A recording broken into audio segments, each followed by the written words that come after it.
knock those together. No. Oh, holy shit! Jesus. Oh, Bobby, stop. Bobby, stop. with you? Whoa! Do not move. Do not move. What is wrong with Laura, are you dumb? How are you laughing at this? I'm blown. Welcome to Brothers and Booze with my friend Jerry Richard. How you doing, Jerry? I'm better than that guy who smashed those bottles together. I say that. I'm good. Please don't knock those together. No. Holy! They're not cans, brah. No. Wow. That's just. Yeah, that was something. How you been? It's been a long time since I saw you. Yeah, it's been a bit. You know, I mean, at least 2 weeks. Well, for those who don't know, Doug is in Vermont with no Wi-Fi. So he was planning to be here, and he got there and he's like, I don't got Wi-Fi. So instead of putting us all through torture of no Wi-Fi, we've called our friend Jerry. Casey is somewhere in the middle of the Canadian wilderness camping. There it is. Yeah, so Hope he's having a fun time. yeah, so Hope they're both having a fun time. I mean, to having an experience with no Wi-Fi, that's actually like wow. So you're kind of literally cut off. You just are there with your people, your family. That's wonderful. It almost sounds like you're jealous a little bit. I mean, no, but Not jealous, but I mean, when you work, when your day to day involves being online all the time and seeing what's happening, in different social media, you're like going, wow, it's kind of nice to be just kind of like cut. In fact, there's sometimes you're online, you kind of almost want people to just log off, log off for like 8 hours, just get off the internet. And after the pandemic, where we were almost like too connected, if that makes sense. Yeah. We're like, you were in your Zoom meetings, right. So I guess, yeah. That's a good thing. You're right. But I'm glad to be here with you tonight. Awesome. And I'm glad you were able to do this. This is great. What's in the glass today, buddy? So I am drinking, this is lemon meringue pie from Three Nations. They have it as a pastry goza. And Three Nations out of Carrollton, little North Texas beer. And I love the design. They actually have another one that's key lime, so kind of similar design, and very, very good. I enjoy the flavor. That's like lemon rind a little bit. It's creamy. Unfortunately, there's no head in the thing, so But what you're getting is a really creamy flavor, a little hint of what would be crust. It's nice. It's a very refreshing beer, and right now in Texas, I know a lot of other people have gone through heat waves. For us, it's just regular Texas summer. It's hot, and we're coming to August, and it's going to be even hotter. So right. This is great. This works well. Excellent. I have Corey. Nice. Mexican lager with lime. Starting to see a lot of these, Jerry. Specifically, Mexican lagers with lime. Mexican lagers have come up, at least in my area. They're fantastic. I love them. And the lime thing, I don't know, man. I only need a little bit. I don't need an assertive amount. I don't need a big amount. Yeah. This has a nice amount. Okay. Not too much that it cuts into the the lager taster. I love when people say, I like beer that tastes like beer. That's that code word they mean lager, I think. Because ales go generally, because ales go crazy with the flavors and the styles and the, I guess American light lager specifically, they want beer that tastes like beer, right? And a Mexican lager is a little bit, to me, it's a flavorful, just a better style. That's just my opinion. But yeah, so this is very good. Again, we're seeing a lot of those Broken Bat Brewing. And I got this from my friend Wisconsin Beer Badger, I believe, or You said Broken Wisconsin Bat Beer Brewing? Broken Bat. Yep, out of Milwaukee. Broken Bat, like swing bat. Yeah, and then they broke it. Gotcha. Right. Of course, I thought you said Brokeback Brewing, and I'm like going, okay. Oh, Brokeback. No. Story time. What's going on? What's happening? That's not it. No, Broken Bat. Okay, I got you. Right. I mean, I'm all here for the story. Yeah, what's going on? You absolutely are. Mm-hmm. So, without further ado, we're going to bring in our guest. He is, well, the banner says Fatherhood is Lit. That's his brand. His father out of New York. Most people who follow the stream should know James. My thing with James is this, before we even bring him on, because he's gonna be like, nah. I'm gonna like, yeah. So James is an amazing father, and he's a great role model for fathers, in my opinion. And I think we need, not that we need that, Jerry, but you know how Black fathers, minority fathers, pretty much get assailed for, we're not around, we're this, we're that. Absolutely. So James has pretty much made it. I wouldn't say his mission. I won't say it, but my view of him is that it's his mission to dispel that bullshit, and I just love it. So without further ado, and there's so much more going on with this man. We're gonna get to it. What's up? He's a father first, though. He's the first man, one to say that first video, man. You had me dying over here without the screen, man. Oh, really? Yeah. Don't knock those together.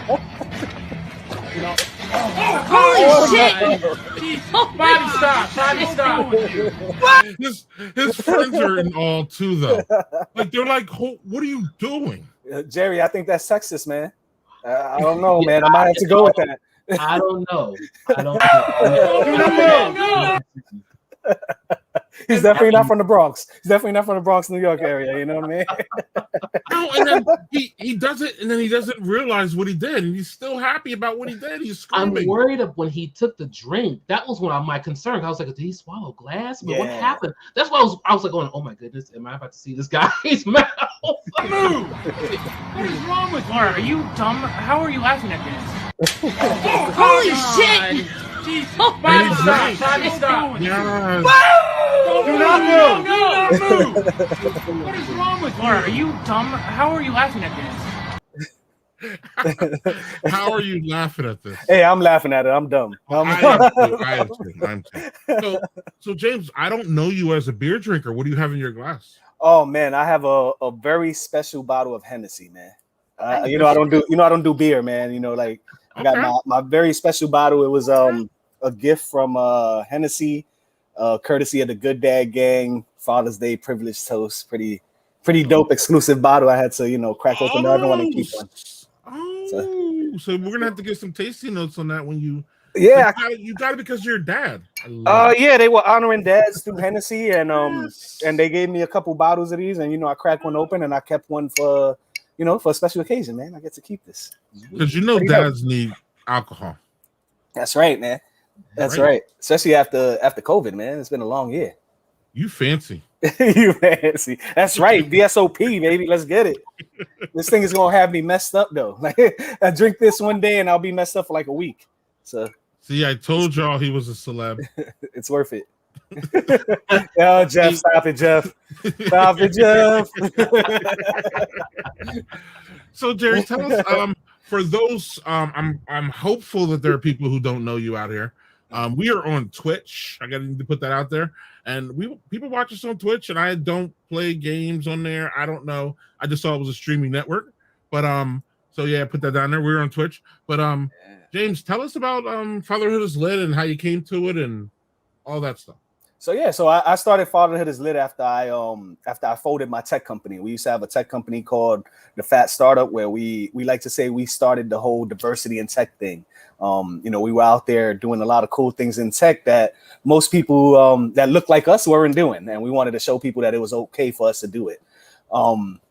After we folded that, everybody kept telling me, "Man, you're you're the presence over presence king. Like, this is something I used to tell everybody. I used to tell people, hey, presence over presence, presence over presence, presence over presence. Everywhere I went, I would repeat that. And people were like, man, you're the boss of that. Tell me what you're doing this weekend.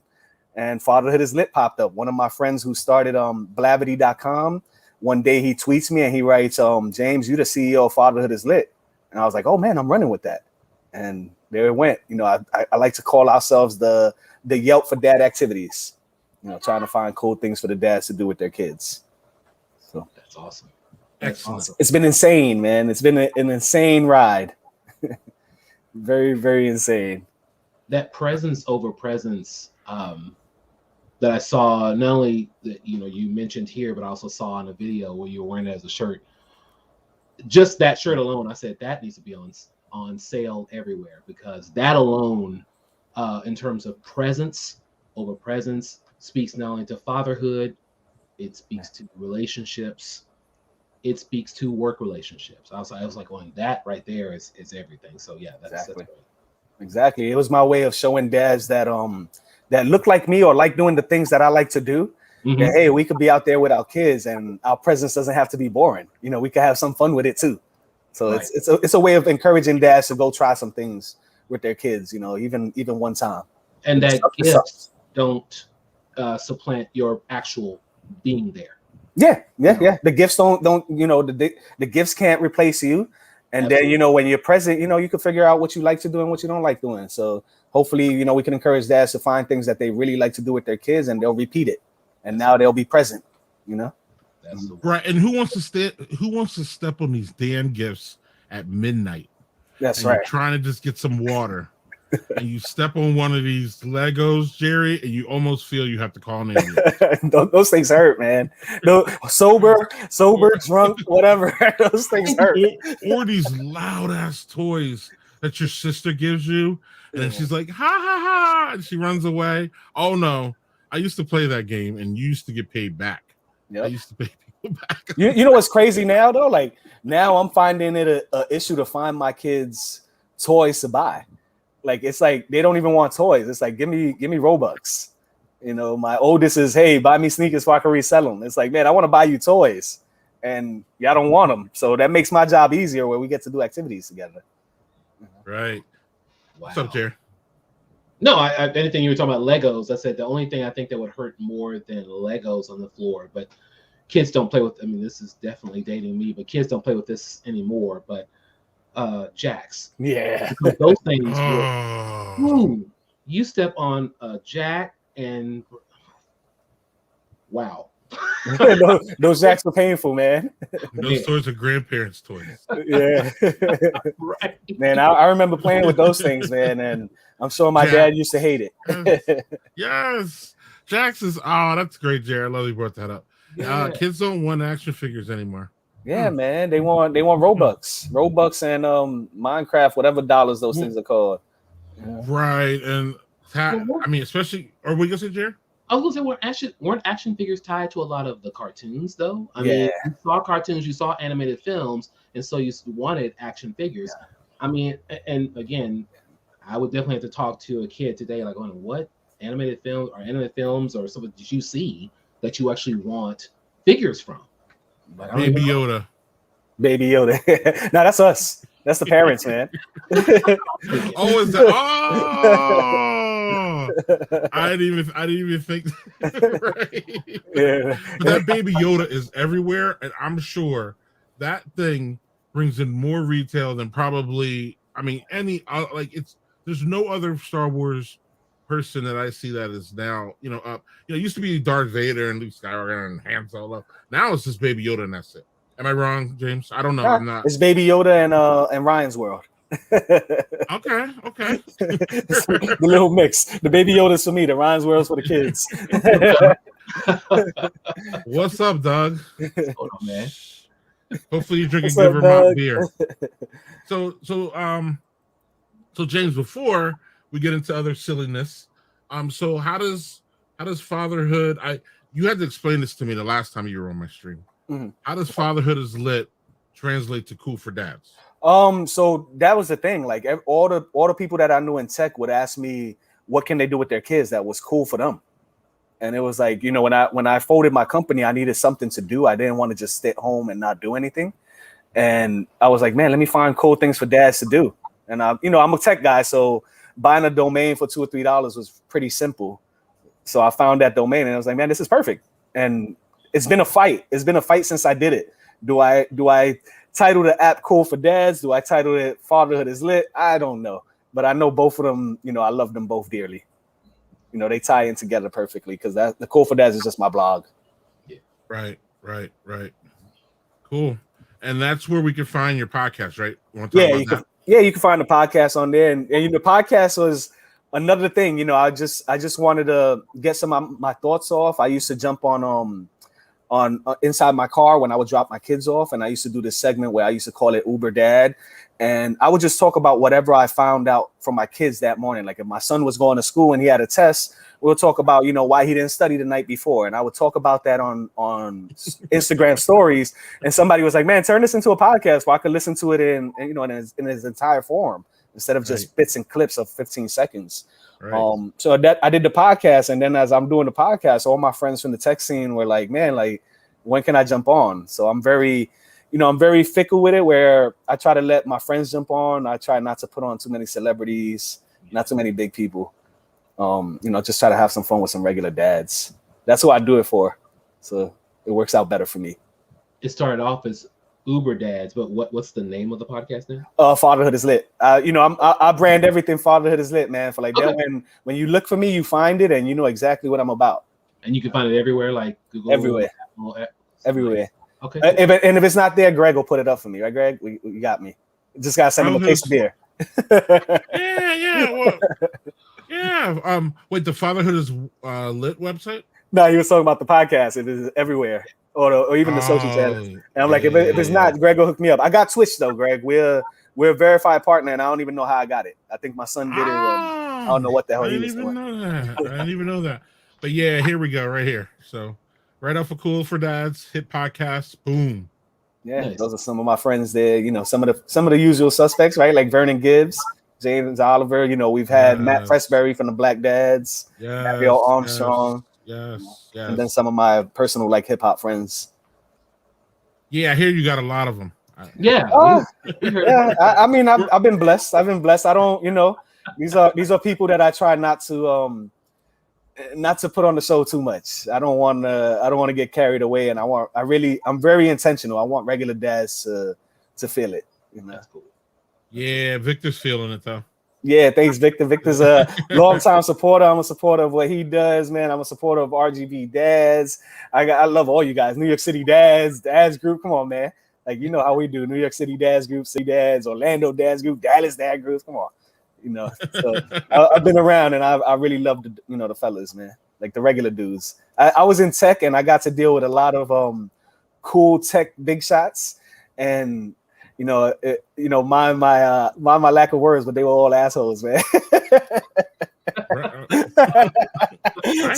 There were a lot of people with money with no coolness to them, you know what I mean? And I think the dads, I get to learn from every dad, no matter the social class, where they come from, any of that. So I love it. You know, lifelong learner. That's awesome, James. Oh, National At Home Dads Network, of course, Jonathan. Come on, man. That's Brock. Brock is the man. The whole group. Daddy Porter, who left the group, left the board. Oh my goodness. I'm not gonna talk about that too much, you know. Representation matters, bro. Yeah, and that's why I'm the longest tenured board member ever for that organization. And they're doing a great Cheers job. To man. that. You left them in good hands, man. Brock and everybody else is doing a great job. Jonathan, everybody. Yeah, everybody's rocking. Hey, I did my time, man. Yeah, it's impact over everything, right? And these groups that we mentioned are people that are about that impact. So absolutely, and let me give Jerry. So I need to give you some time here. I want to put a link between my co-host and my guest here. So Jerry, can you tell us about your podcast a little bit? Oh wow. Yeah. Okay, so my podcast now is called Modern Brews and Beats. So Modern Brews and Beats, beer and music thing. So we're literally beer and music, but it can be anything that's brewed. So we may go coffee and music, we may go, kombucha and music, whatever. We're just going to have a conversation, and of course, go round and round with my co-host Anthony Dunn, and yeah, so yeah, it's Modern Brews and Beats. Pretty much you can find it anywhere: Spotify, Amazon Music, Apple, all that stuff like that. So yeah. And then tell everybody else a little bit about NTX beer. So NTX beer really, and it really was around 2016. I started kind of getting into craft beer. I would say 2014, 15, and that's thanks to North Coast's Brother Thelonious. And yes, such a great beer. Monk. So I saw that and I was like, wait a minute, hold on. Jazz Connection, what's that? Well, talk to me. And I'd never had a beer like that before, right? So it got me interested, and that was at North Oak Cliff Beer and Wine here in Oak Cliff, here in Dallas. So I just started going around and tasting some of the different beers that were available. Before, I think I was more into cocktails and or just spirits, but it just took me there too fast. So I said, I kind of want to get there slower. Mm-hmm. And I really just wanted to find out what was going on in North Texas area and invite other people that looked like me and say, hey, come on out. I can't say I really had a particular story of people who like shunned me when I went to certain places. However, I knew that this is an opportunity for people just to say, hey, you know, if you've never tried it before, I've tried it. I've been here. Meet me here. Let's have a beer and let's talk. And that's where it became. It became a few bottle shares, and it's become a page about different things happening in North Texas. So Dallas-Fort Worth, for people who are not in Texas, Dallas-Fort Worth area and different mid-cities, Carrollton, Bedford, things like that. And so that really is what North Texas Beer became. And I wanted to get back into podcasting because I had a podcast in 2005 when people were like going, what's a podcast? So that was James is like, I know. So I had that. You were in it before it was. What you're saying is you were in it before it was cool. Yes, that's what it really is. Right. I mean, I saw this before all y'all did. Right, right. I figured James, I mean, especially having a tech company, I knew, I said, oh, James knows. He knows totally what's up. And I mean, I figured Serial was the podcast that kind of, I think around 2013, 14, that kind of made people think, oh, this thing's actually a podcast. I'm like going, I know I was trying to tell these people this in 2006, but nobody heard me, you know, what's up? Mm-hmm. But again, I was a small show in Dallas. And so I did that for like 5 years and I wanted to get back into it. And that's where Modern Brews and Beats came about in 2019. So we're about to celebrate 2 years of that. Actually, cheers. In August. Yeah. Cheers, man. Cheers. And James, how long has your podcast been going?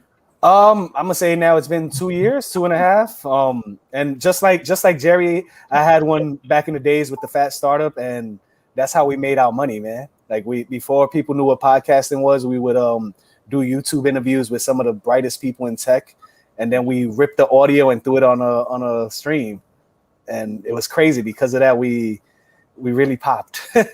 We did really well for about 3 years. So James, you may know this. Was it? And I've heard this before, but I just wanted to verify, especially with your background in tech.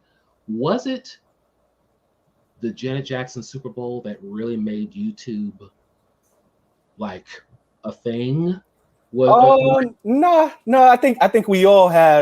I think we've all had something that made YouTube a thing, like that really popped it. I don't think it was that Janet Jackson moment, because a lot of people, didn't care about football, and a lot of people didn't care about Janet. So I think it all depends as to what you like that makes it pop. To me, as a hip hop dude, I might say, for the hip hop music, maybe it was Soulja Boy. Maybe it was him, being one of the first people that really pushed it to the hip hop community. I don't know. To me, I love it for so many different reasons. I can't really say when it popped. Gotcha. Okay. I've heard that before, and I never thought about. I mean, someone said it, and I was like, going, I want to think YouTube's been around longer than that, but then again, maybe I'm looking at it from just someone who was working with it versus when it got like mainstream, the whole Serial thing, where I never even heard Serial, but people were telling me about Serial podcast 2013, 2014. I'm like going, oh, okay, so you guys really know about this. So it happens. Yeah, I gotta go with RGV Dads. Like, I think it was like, for me in particular, it was those do-it-yourself projects. You know, Gotcha. like how do I, or even vacation, you know, once you got kids, you're always looking at these vacation spots. But back then there wasn't that much content. I think let's be honest, for the hood where I came from, World Star helped YouTube. You know, so you know that's right. We all jumped on it for that. You know, Yeah. Yes, World Star is Oh, it's classic now, and you even see it on some of these videos that they show. They're like World Star, they're yelling, and it's not even on World Star anymore. They're just screaming it. They're not Right, even, right. They don't even need to be on World Star anymore. correct, It's right, just like it just became like a verb, right? right, exactly. You know what you're going to see when you see a World Star. Yeah, Some World Star nonsense, right? yeah. Right. So I open up my second beer. I don't know, Jerry, if you this is normal time that Doug's like second beer, y'all. What's going on? Wait, y'all do the roll call? Wait, so time out. I came here because I need to learn, bro. Like when I was growing up, my dad at like 13, 14 was giving me, you know, Coronas, Heinekens, taste this. I never really liked it, right? Gotcha. Now I see that they got ales, they got IPAs, they got numbers to this. Man, you know, I'm a 420 guy, man. What's all these numbers about? Well, the 420 number, that's pretty easy. We can explain that in a minute. But is these IPA things like supposed to be the potency level? Like, what's up? Like, what so is you're this? talking about like double IPAs? When they say double IPAs, Man, you hear that? You lost me already, bro. You lost me already. I know Jeff knows his thing. I know Jeff back there is somewhere laughing. Like, how this guy know all of this stuff about hip hop and tech and doesn't know beer? Right. Well, that's because you know about hip hop and tech. Like, you know what I mean? It's almost like I think I know tech, and then I talk to you, and I'm like, I need to. Yeah, I'm not to this level, but we're all on different levels on different things, as you already know, James. But as far as beer goes, James, Jerry, this is a tough thing to talk to someone who doesn't know beer during a pandemic, because normally I would just send them to a brewery and say, just, you know, get some samples, or try to go in the afternoon when you're just the only one there. Sure. You can get like a rapport with what I used to do is get a rapport with the bartender. And then I would buy a few samples, and then he'd be like, hey, you want to try this one? And then he would, you know, bring me a free sample, and then I would try it. And then that's how I got my weight, James, is I visited breweries and I just asked for samples all the time. And I really didn't give a shit, because I knew that one day I was not going to be that guy to ask for samples. I was going to be the guy that knew what the hell he was doing, and I could just not. So, like, getting samples to me is part of the whole process. Like, people think it's like, again, not when it's 8 o'clock at night, the bar is full, you see the bartender running around. That's not the time to sit around and ask for like 17 samples. You know, you have to be, you know, smart about it and appropriate. But if you're there by yourself and no one's there and you're just talking up the bartender, that is a prime time for you to learn how to, especially if the bartender is engaging, and, you know, they're nice people. And you'll find that a lot. Bartenders want to educate you because they want you to make good decisions, and they also want to sell beer. Yeah. So they want to turn you on to something. They're not there to turn you off. They're there to be like, hey, I know I got something for you. A good bartender will be like, I got something for you. My brewmaster, man, this ain't, you know what I mean? So it's, Jerry, you have something to jump in on? No, I'm hearing you. If anything, I was going to add to that, or they may want to find out what you like to drink. Like, what's your flavor profile? Are you into sweet drinks? So you like things that are a little bit, or, you know, they may kind of base it off of general things like, what are you really into? And say, oh, you like things sweet? Okay, well, here's a little something. Try that, you know. And then that way tell you what it is once you try it. And that won't, you know, beleaguer you with a whole lot of names of what it is and get you all caught up in that stuff. They figure, okay, if you like the taste, this is what this is, and then try those at different places. And that way you at least have that name. So again, when I tried Brothers Loneliest, I didn't know what a Abbey Ale. I was like, what is this? But it's really good. And I was like, just, oh my. So that led down a whole journey with that beer and that brewery, and just making a lot of mistakes along the way too, and still learning that there's a lot more to learn about beer. So even when people come, I'm like, man, let's just grab something, tell me what you like to taste, and we'll start from there. Okay. Beer, especially craft beers, it really is a community thing. It really is a, you know, like, you know, old school pub thing. So like you want to, you know, but during a pandemic, it's not really. Wait, but you guys get I saw Jerry had that can, right? Right. Is that you're ordering it from somewhere and they ship it to you? So that can's local. So this was what's interesting too is that with Three Nations, they actually started working with a graffiti artist who's actually doing all of their artwork. Mm-hmm. So all of the cans from Three Nations have this graffiti artwork. So it's another tie into the community. You can actually go there and purchase this, but they also do distribute it at local stores. And you can order it on draft at the brewery. Oh, wow. That's cool. Yeah. That's cool that you could just order things. And so when you do order beer from these spaces, right? Like when you order them, I like to ask questions, man. So don't mind me. So when you order these questions, like you go in through an app and you just put in like your preferences, or do you go in there and you look for, I like a certain type of ale or a certain flavor? Like how do you know what you want to try? Exactly what. And is there a return policy? Okay. So it's exactly what Greg said. It's if before you go to the store and buy it, or go to the brewery and buy it, go in there. As far as buy a can, what I mean, go in there and try, just try a little bit of it. Tell them what you like and say, hey, it's my first time here. I usually like a little sweet beers, and I just want to try that. I see that has lemon in it. I kind of want to try it and see what's going on. They'll give you a taste. Okay, and you just go from there. And especially if you come when it's not real busy, like Greg was saying, and they've got time to really serve some stuff, they want you to drink. So it's like they want you to try some stuff and get your honest opinion, and that's what they love to hear. If you are really digging it, great, have a pour of that. If you're not really digging it, okay, let's try something else. Okay. And James, you live in a good spot. Why do I say that? I say that because I know for a fact, because my friend Daniel Fisher, who's not in the chats, but he's all over our things. He gets delivery. He gets beer delivered to his house. He's in New York City too. So I know that you guys have access to beer delivery. Now, I'm pretty sure Jerry Richard does not have access to beer delivery. Maybe I'm wrong. I do not have access to beer delivery. And it's pretty, I don't even want to, I was about to say, excuse my language. No, fuck that. It's pretty fucked up. Wisconsin. What, that's the law? Who claims to be like the Midwest beer, mecca with we have Milwaukee. Milwaukee is fantastic for beer. Don't get me wrong. Milwaukee is amazing, but there's no delivery. The breweries were struggling. They were struggling to like do curbside and to get apps so they could like do curbside.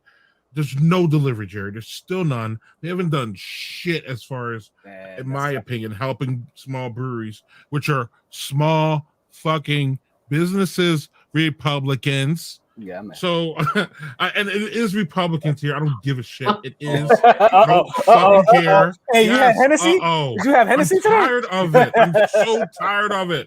Like, yes, we have a Democratic governor, but it's Republicans everywhere else, and whatever he does, they get a fucking little bug up their ass. But listen, we can take all these other shit aside. I'm just talking about beer. And we're supposed to be a beer state, and we don't even have delivery. So, James, my thing is real quick. We can wrap this up. Whenever you get a chance, to go out to a bar or anything, again, take the samples and just know what you like. So if you're like, man, this is great, just say, hey, guy, what's the style on this? And he'll say ESB, or he'll say Dunkel, or he'll say Porter, and you'll be like, okay, that's a good start. So then you're like, the next time you're out, or the next time you're even at the beer store, you grab a Porter. Right.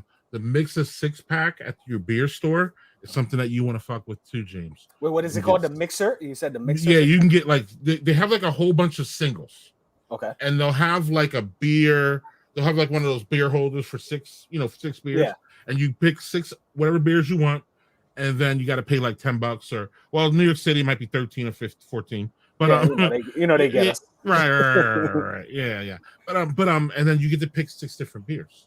Okay. So then if you bring 6 different beers home, and then there's no loss, James. If you pick a beer you don't like it, guess what?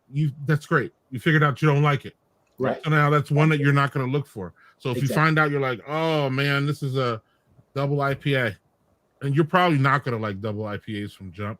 Maybe I'm wrong. Some people start there. So Jerry, I've seen people start at Bourbon Barrel.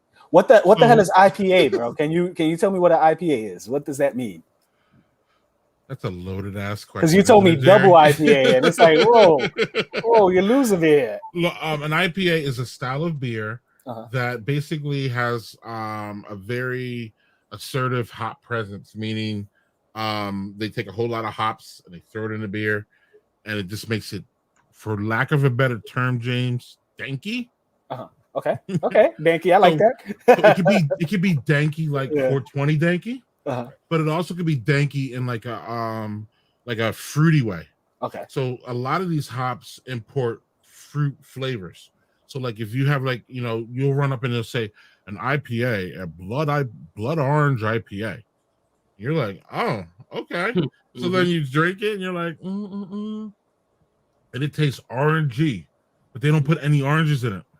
And that's because they use certain configurations of hops to give you that orange profile. Okay. So it's really, really amazing what brewers can do. But are you a fruity guy? Or are you a sweet guy? I think for beers, I know you're a sweet guy, but I mean sweet for like. No, I would have to take the fruit. I would have to take the fruity beers, man. Yeah. Okay. Well, then that may be a good place for you to start too. You know what I mean? Also, James, one of the things I do all the time is I buy. Everybody knows this. I buy a 6-pack of beer and literally give 4 of them away mostly. I just have beer friends. I always want to have a new beer. I always want to be trying something new. I always want to be testing my palate. I'm one of those. It's usually, I know there are people who criticize me. That's fine. My point is that I sometimes buy like the 4-packs and then just give my neighbors, my beer friends, and I just give that away because again, they just sit in my beer fridge. So sometimes I intentionally buy beer knowing that half the shit's going elsewhere. I'll send it to somewhere. So I'm with you about buying a 6-pack, and then if it's like a dud, I don't know, James, man, you've been around, you've lived in the same, I could be wrong, you've lived in the same area your whole life, right? No, I used to live in the Bronx, and then I've been in Staten Island now, I'm gonna say about 14, 15 years, so half of my life. Same area though, generally. My point is that you have ingrained friends that you've had forever. Yeah. And maybe some of them want to come up with beer with you. Oh, they'll drink it all. They'll drink it all. I just got to give it to them. Right. So then buy a 4-pack, have 2, and then dump the rest off on them. And they'll love you. Trust me. They'll be like, oh my God. Like my next door neighbors traded me all the beers that I gave him through time and a 6-pack for his rain catcher. You know those rain catchers? Yeah. Don't laugh at me. That was a dad deal. You know how it is. Like, that's right. Let me get the rain. I was like, oh, you're moving, right? You don't want to take that rain catcher with you. Let's talk about it. So then he's like, let's talk about it. So then he texted me a little bit later and he's like, he's like, that rain catcher, what were you thinking about it? And I was like, I'm waiting for you to give me an offer. He's like, how about a 6-pack of that wonderful beer you have? And I was like, you're trading. Oh, this is easy. I love the setup. You're trading. Beer you have, it was a setup, Jerry. Because I'm not gonna lie, like every time I've been to a dad conference, like whether it's stay-at-home dads or Dad 2.0, everybody has like a beer tour, I guess, like in the hotel room where everybody goes to different rooms. Yes. And I get a little intimidated because I don't drink beer. So to me, it's like, man, I'm going to this room, they're gonna hand me a beer and I'm gonna toss it. And I don't want to offend anybody. You know what I mean? No. But what, James, you have to go now. You have to go to one of these. And the reason is because what happens is they'll give you a little glass and then everybody just pours bottles. So you'll just get a little sip. Oh, I thought they're giving you the can. And it's like, man, I don't want to have to toss this or drink it because I don't want you to feel bad, you know? No, James. It's perfect for you. It's perfect. Because you show up, you have a little glass, and everybody shares. And then you don't even have to pay most of the time because it's a share. So meaning people bring booze, to the share. What happens is, James, beer, big, and Jerry knows this too. Once you get the people who go to all these beer shares, people start bringing 4 and 5 and 6 bottles themselves, and then they want to share them. And everybody just starts opening shit. So you don't even have to, as a newbie, as a person who's new, I'm telling you don't have to show up to a share with anything, in my personal opinion. I don't think that's you with me, Jerry?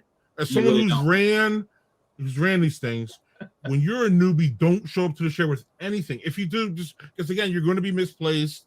You probably show up with like Heineken and they're gonna laugh at you. So like, just don't even Dos Equis, man. Right. They're gonna have a whole lot of other stuff. So yeah, you show up with a Heineken and a Corona, they'll be like, "Get out the room." Whose man is this? So what you want to do, or just take that back to your room. Yeah, or if you know someone's coming, or say if you know who's putting the share on, or let's say if this is not one of those shares you're talking about at the hotel, and you know someone's putting the share on, say, hey, I don't really know beer. Can I come? Man, come on here. I'll make sure they'll give you a glass and make sure you get all the good stuff. So yeah, that's what you want to do. You just don't have to worry about bringing nothing until you get your palate where you want it to be, and then you can bring something. See, I see Lauren. Lauren wrote, bottle shares are the best and most dangerous. See, that's kind of scary, man. You guys are gonna have me out there looking like Homer. Right. Well, again, but the thing is though, we usually have it in a hotel, so we'll stumble. We can carry you back to your, we can carry you back to your hotel room. I mean, this is why this is all coordinated, James. We put some thought into this before we. But Jeff is echoing. He said, "Do cake stands, man. Are you crazy, man? You want my Jordans up in the air?" No, definitely. If you go, I'm a heavy guy, man. I'm a heavy guy. Yeah, if you go into a share that's not at the hotel that you want to go and plan for, like an Uber or a Lyft, or call a friend and say, "Look, you know what? I done came here and so I get to get home." For real, though. Got to make it back. So. Right, and Jeff is echoing my point here. I brought a whole cooler of stuff to San Antonio, and so I wasn't there, but I bet you that whole cooler stuff could have been good for the whole night, if you know what I'm saying. And then that's just Jeff. So then other people bring different bottles. So yeah, Jeff don't play. Jeff don't play though. No, but if you can get into a bottle share, James, that is especially if you had a couple friends there too. It's the perfect time for you to go.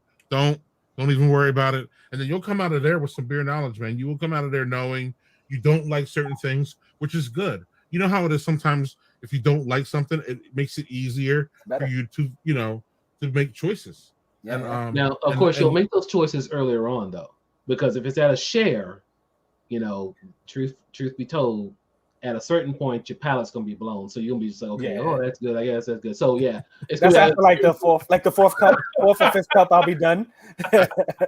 Very weak. The New Balances, man. I see my niece. I see my niece in here, and she's laughing because she would probably love to see me upside down so she could tip me over. And then talk trash about me, like, man, you should stick to Coronas. Is this Jen? Yeah, that's Jen. Yeah. She's probably like, yo, you should stick to Coronas and Heinekens, buddy. If we had something to give away this week, RGV, you would have won. New Balance. RGV dads, I don't hate on New Balances, but come on, man, I stick to those Jordans or Foam Posits, man. Don't do this to me. Don't do this to me. I go to events with Yeezys. You said don't be fashion. Don't do this to me. No New Balances and no Air Monarchs. Okay. Right. Even though one of my great friends started that whole Air Monarchs thing, he was a designer for Nike. I still hate those things. I hate them. So, no offense to anybody that wears them. I just can't wear them with them. As my son would say, I can't. I grind too hard to wear those right now. Jerry, you just poured something. I did. This is actually farm hash. And I like the name. I like the label. What's the style? It is a double IPA. That is crazy. That is crazy. Citra hops, Strata Hash, and Phantasm. This is actually a collaboration with Celestial Beer Works here in Dallas and Jester King out of like Austin area. So dude, they get down with the artwork though, man. Like I've been seeing that a lot on these beer bottles now. Like they really changed the game. Yeah, James. And a lot of buying power is in these labels. People like our buddy Doug buys beers just for the labels. Yeah. So it's like a collection. It's a gateway too, because Doug says that again. This is Doug's theory, not mine. But if you don't put anything into your art, what are you putting into your beer? It's kind of that whole, yeah. you know what I mean? Presentation thing. matters. Yeah. So absolutely. Yeah, I see Ishmael asked about the Ewings. You know, growing up, I used to rock Ewings left and right, man, and pumps. And I don't know if people remember like the air diamond cells and things like that, like things that most people never heard of. I'm an old sneakerhead, so when I see the Ewings, it's like, man, that's You pretty are cool. a sneakerhead. Yes. Yeah. Yes. So maybe one day we'll have a father hit his lit Ewing so we could crack up. Yeah, no New Balance. You didn't open up. I'm surprised you didn't get an app going. For what was that? I'm surprised you didn't get your own app going. Like your so I'm actually building it through a friend right now. His name is James Oliver. He runs an organization called Parentpreneur. For all the parents out there, definitely join. And I won a grant where somebody from, I think it's called Project, I don't want to mess it up, but I think it's called Project Reshare or like Reshape or something like that. And they're helping me create the app because, you know, I want to do what you guys are doing. You're saying you want to bring more people to the beer fold and let them know, hey, this is cool to try. Well, the same thing with Fatherhood is Lit. I want to go to you know, go mine digging or go to a cave to look for diamonds. And I want to be able to tell other fathers, hey, don't wear your Yeezys here, but this is actually pretty cool. You know, it was cool for me, and the mothers didn't look at me funny. You know, we all go to these events where it's all mothers and we don't feel comfortable sometimes, right? So, you know, so the app is coming, and I'm glad that that James Oliver is helping me out with that, man. Yes, James Oliver, big shout out for sure. Yeah, very blessed. Did you cop the Jurassic Park Reeboks? So funny thing, Victor, we copped those, and I was gonna keep them for like the collection, and then a guy from online from the Discord was like, "Man, I'll give you double the price." You know, I tell my son all the time, man, money talks. So it was gone. You know, and bullshit walk. Yeah, it was gone, man. Yes. It was gone. Yes. Yeah. Jonathan, what are you doing? Taking us back to the 80s? What is this? Yo, diamond cells, bro. That's it. We got the old school, the BKs, the British Knights. I don't care, know about that. British Knights. Wow. What y'all know about that? Man, hold on. Growing up, man, FOMO. I didn't, you know, they didn't call it FOMO back in the day. Yeah. But I had FOMO for Reebok pumps. Like that was man. Like, you know, one of those things that came out that you were like, I don't give a shit the price. I don't care who has them. I don't care who likes them.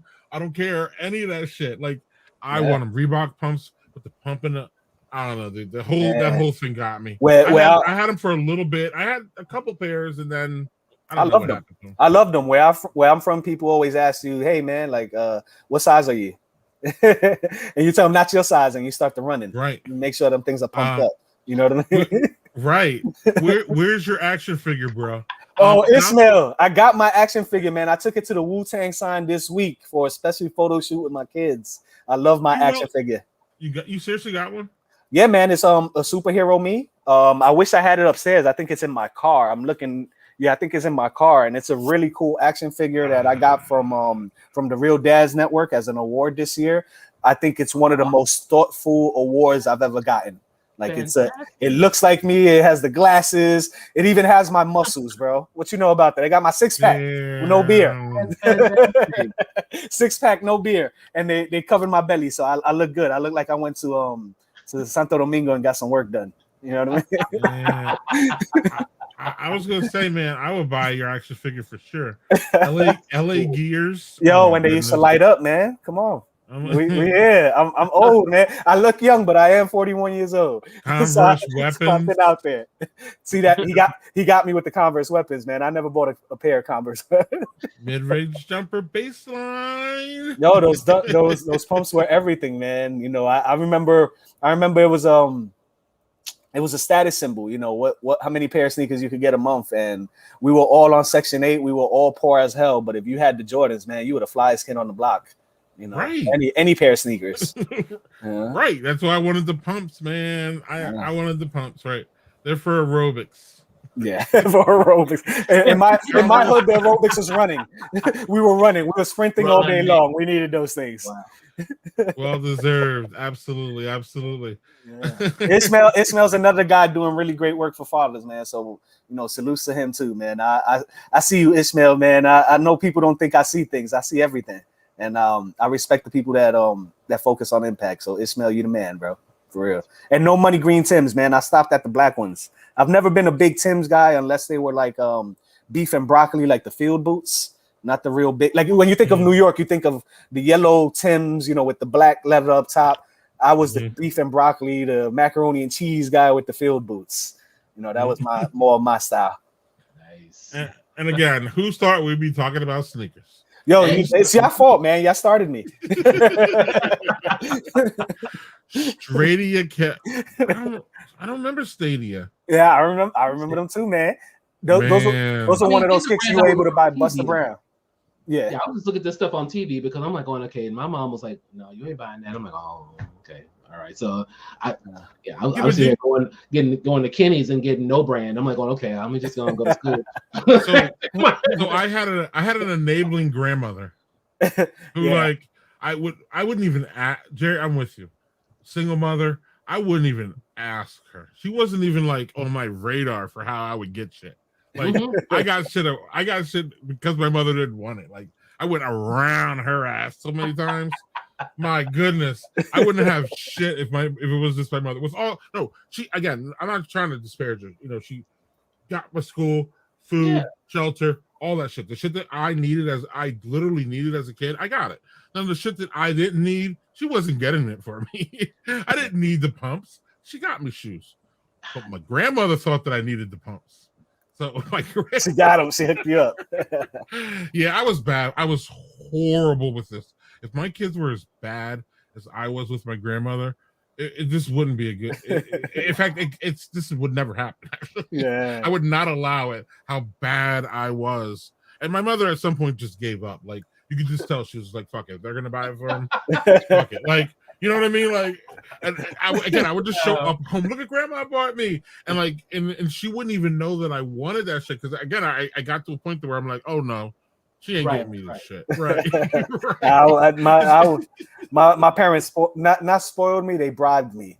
Coming from the hood, it was hey, if you like these sneakers, we'll buy you them every single month, but the grades gotta be superb. Okay. And when I say superb, I mean like, stereotypical Asian family, even though I'm not Asian, right? It was that way where it was like 95s or above, you get whatever you want.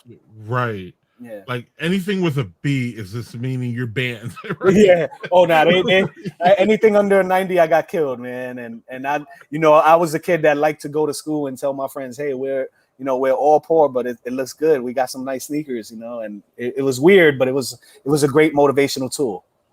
So James, real quick, how about a little bit of beer learning? So Jerry, you just had a double IPA. Right. So James, what happens is that we have a thing called pale ale, and then a pale ale is what I like to call now a baby IPA. It's small, it's malty, and it has a little bit of hop presence. It's balanced. They're great drinkers. So then you move up to IPA, where it gets big, where they start throwing a lot of these hops in. And the problem with hops for some people is that hops can be very bitter. So are you a bitter guy? I mean, are you a bitter guy? I could mess with bitter, but wait, before you even go there, what the hop is how many iterations it takes to brew the beer? Is that what it is? So hops is an additive. Hops is a plant. And there are over 100 different varieties of hops. So you can do all kinds of mixtures to make your IPAs taste different. Okay. And that's why if you go into a brewery, some breweries you're going to see 12 taps. You're going to see 8 IPAs. And that's because you can mix all different kinds, and you can have bitter kinds, you can have fruity kinds.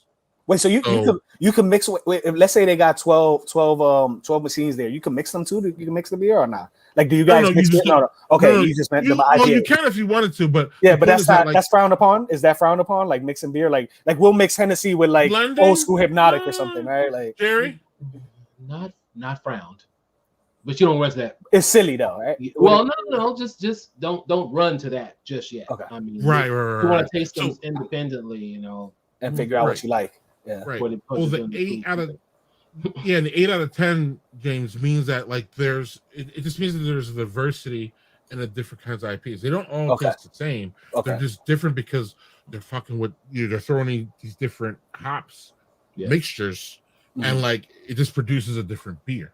Okay. So now that's IPA. So then now there's double IPA, where I shouldn't have to explain to you, it's double the hops. Yeah. And it's a bigger, in my opinion, I like to call them badass beer because it's just big in whatever it's trying to do. So Jerry just had a double IPA. We didn't get his tasting notes, so I just wanted to go back there to see Jerry. It's a double IPA, so it's big in what? Is it big in bitter, bigger in juiciness? Explain to James here. So it is citrusy, orangey, citrusy. Okay. Definitely fruity, almost. Yeah, it's almost a touch of berry in that too. So Good stuff. it's well balanced in terms of, when I say balanced, so I've got that fruitiness, but also has a little bit of that bitter too. And bitter was a journey that I had to go on with beer. I wasn't ready to get into bitter. And as I began to drink more, I'm going, I like the bitter. I like what bitter is giving me, and I like what it brings to the beer. And I can just enjoy that balance. And so that's something, Jonathan. It's good. It's well balanced. In fact, and especially this being a collaboration between the collaboration between Celestial Beer Works, which is doing really great things here in Dallas-Fort Worth area, and Jester King, which a lot of people out, and I think Jester King is probably one of the few breweries that people even know of outside of Texas. Greg, would you say that as far as breweries from Texas, what breweries do you even know about? Like besides, That's one of them. Okay, That's one of them. Shiner. Oh, and Shiner, of course. Right, and that one. Yeah. That's it. So that was the reason for North Texas Beer, because I knew that there were a lot of other breweries here. I mean, there's 80 some odd breweries in Dallas-Fort Worth area alone, but a lot of people only knew about a few breweries. And then I got my cat who wants to be on the So Jerry, you were giving listen. JC wasn't the only one that was getting those vibes that you were really liking that beer. He was loving it. So He was loving it. So James, so the reason that IPA is the biggest style in craft beer. It sells the most out of any other style by far. And if you add them all, because there's all kinds of different, there's now hazy, juicy. There's ones, James, where they put lactose in it, basically milk-ish. Okay. And they call it a milkshake IPA. What? Yeah. And they're big and they're thick, almost like a milkshake. Not that thick, but they're thicker for mouthfeel. So again, when you go into wherever you go and you grab an IPA and you don't like it, you're going to have to keep trying, because IPAs are so vast and wild that there's probably one that you like. Doug started this show saying that he didn't like IPAs, and Doug likes IPAs. Now he likes them. But there's a certain strain, there's a certain lane for Doug. There's a certain lane for me. My lane for IPAs is this wide. I mean, it's 2 tractor trailers. There was a time, I love IPAs. People weren't looking for IPAs that were this color. They wanted clear IPAs. So that's a whole nother thing. If you're looking, if you get into hazy thing, that's a whole deal. So if you go into the brewery, you can actually say, you got that IPA juice stuff. You can start using code words like that. They may have some stuff like right. And then don't be afraid to ask what you like to, James. What do you guys got in the fruit beers? You got fruity beers? Don't be afraid of that. Everybody likes what they like. I'm not hearing this. Fruity beers aren't manly and none of this bullshit. I'm not hearing it, and I'm not here for it, and I don't really give a fuck, and I don't want to hear that shit. Everybody has their palates. Everybody likes sweet, sour. It has nothing to do with your manliness or whether you're a female or any of that shit. But you will hear this crap, though. You will hear this crap. But speaking of crap, we have great. Jerry, say give him a second. Jerry, I'm trying to transition here. I'm actually going somewhere with this, pun intended, not Oh, this is bad. Anyway, I want to show you guys a clip. Okay, that's kind of where I was going. But speaking of crap, I wanted to show you guys a clip, and we're gonna get back to you guys can keep commenting about the sneakers. We're gonna get back to it, so don't worry. But I gotta show this clip just because it's an older clip. You probably saw it. Some of you saw it, but it's crazy, and I wanted James and Jerry to comment on it. Okay. So. Again, getting back to the comment, you said that you don't like to fly commercial because you don't want to get into a tube with a bunch of demons. Do you really believe that human beings are demons? No, I do not. And don't you ever say I did. Oh, he looks like we a wrestle demon. not with flesh and blood. Smile. It was a smile, man. Right. Hold on. And the voice. Look at that. Look at that.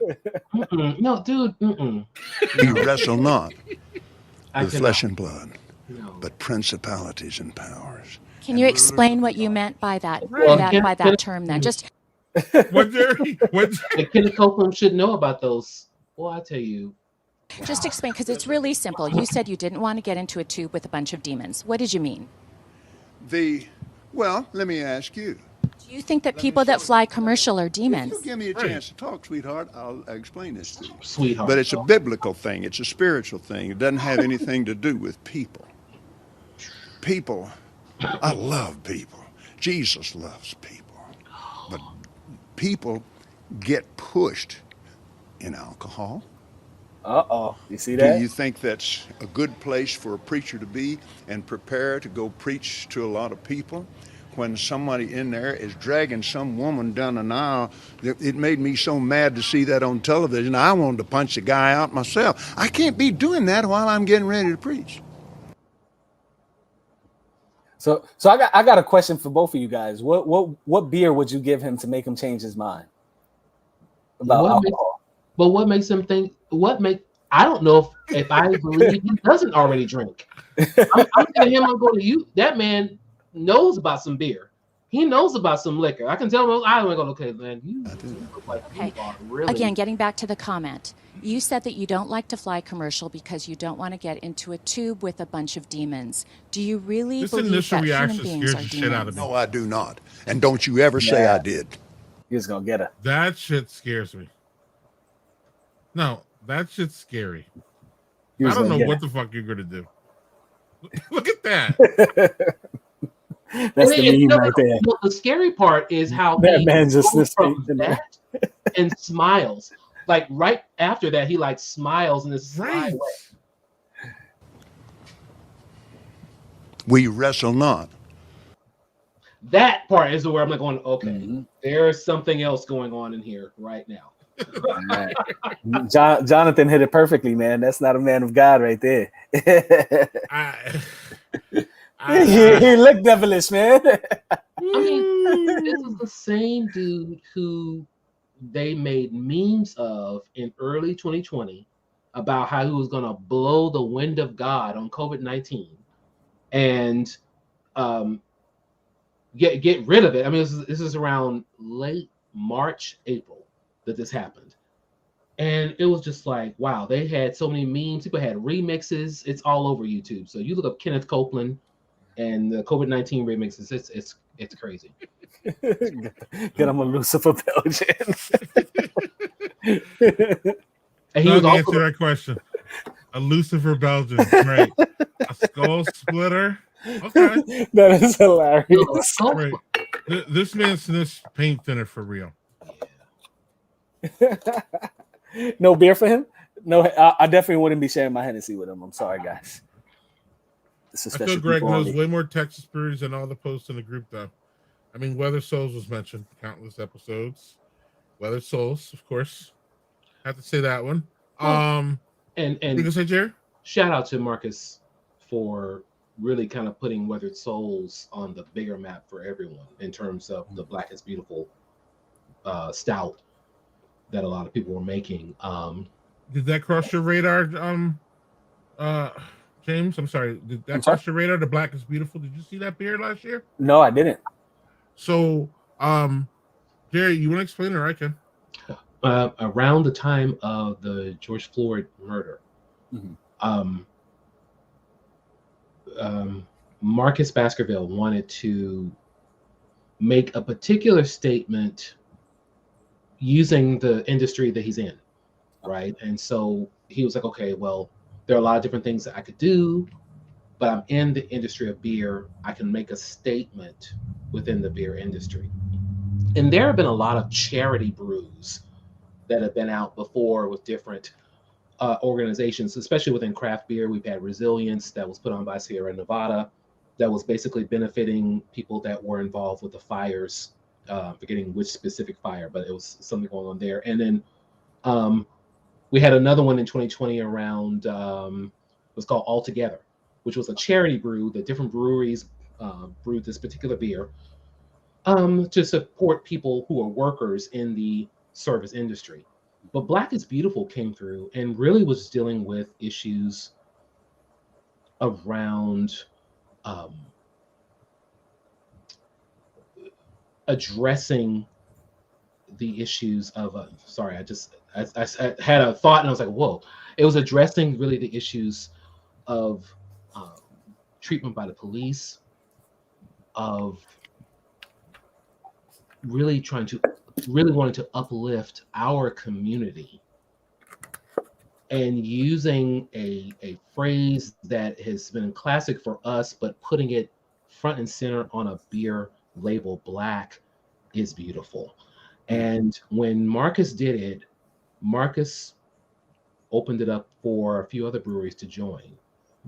It's probably been one of the biggest charity brews that has happened within craft beer, because not only did other craft beer companies do it, we had a lot of other companies that were spirits companies, that were meads company. You know, they a lot of other people went with that particular charity. In fact, what's the spirit specifically that not only did a version of it, had a scholarship for it, and gave Marcus some shoes? It's a brew that, oh my God, I'm thinking of it. It is Jägermeister. Jägermeister. Jägermeister actually did a version of Black is Beautiful. If you look on Marcus's page, Marcus has some kicks now from Jägermeister. That, well, I just was not expecting that. I was like, going, whoa, that's cool. But so Black is Beautiful was a really big thing, and now a lot of people, that was 2020, June 2020. A lot of people are doing the barrel aged versions now, but you might find Black is Beautiful in certain Walmarts, because it actually, he wanted to make sure it got out to a lot of different people and things like that. So yeah, in fact, I think you can go to blackisbeautiful.beer. Yeah, blackisbeautiful.beer, I think is the website that you can go to find more information on that. Yeah, let's see. Here we go. I'm gonna stop. Let's see here. Let's show you the screen here, James, so then you can know what to look for. But this is the label.